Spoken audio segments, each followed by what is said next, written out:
रामचंद्र कह गए सिया से, ऐसा कलयुग आएगा, हंस चुगेगा दाना दुनका, कौवा मोती खाएगा। केतु 12 भाव में क्या फल देता है?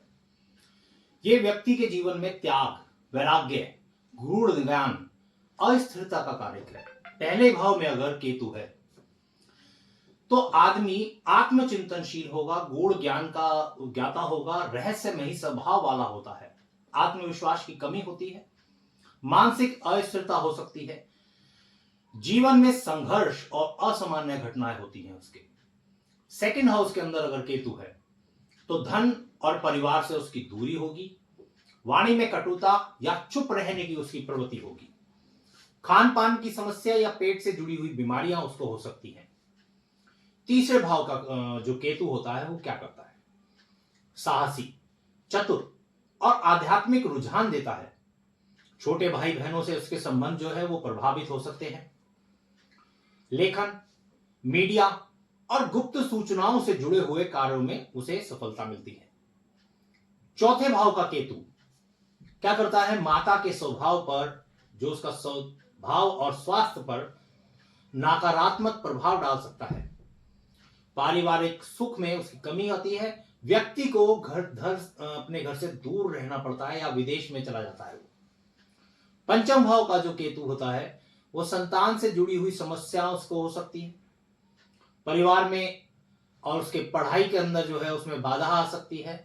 लेकिन व्यक्ति जो होगा गूढ़ ज्ञान में भी रुचि रखता है, प्रेम संबंधों में उसको अस्थिरता होती है। छठे भाव का केतु रोग, शत्रु और ऋण, इनसे छुटकारा दिलाने में सहायक होता है।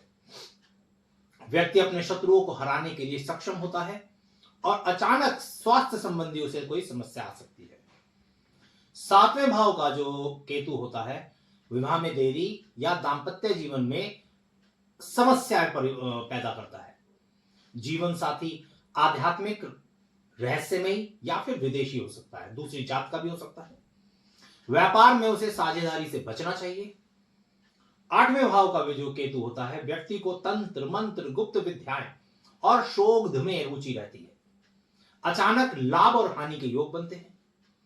लंबी उम्र के संकेत देता है, परंतु स्वास्थ्य समस्याएं आ सकती है। नौवें भाव का केतु जो होता है व्यक्ति का झुकाव होगा धर्म की ओर, आध्यात्मिकता की ओर और तपस्या की ओर। भाग्य अचानक बदल सकता है, अच्छे और बुरे दिन दोनों तरीकों से मतलब आ सकते हैं। विदेश के यात्रा के योग बन सकते हैं उसमें।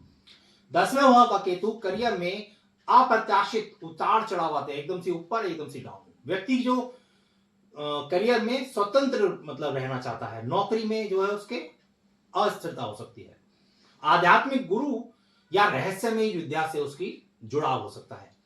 11वें भाव का केतु व्यक्ति को अचानक धन लाभ प्राप्त करा सकता है। मित्रों से लाभ होगा, कुछ दोस्तों से उसे धोखा भी मिल सकता है। उसकी जो इच्छाएं हैं, महत्वाकांक्षाएं वो पूरी हो सकती हैं, लेकिन अस्थिरता बनी रहती है।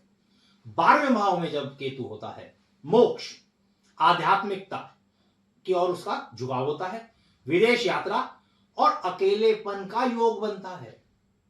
मानसिक तनाव और अनिद्रा की समस्या हो सकती है।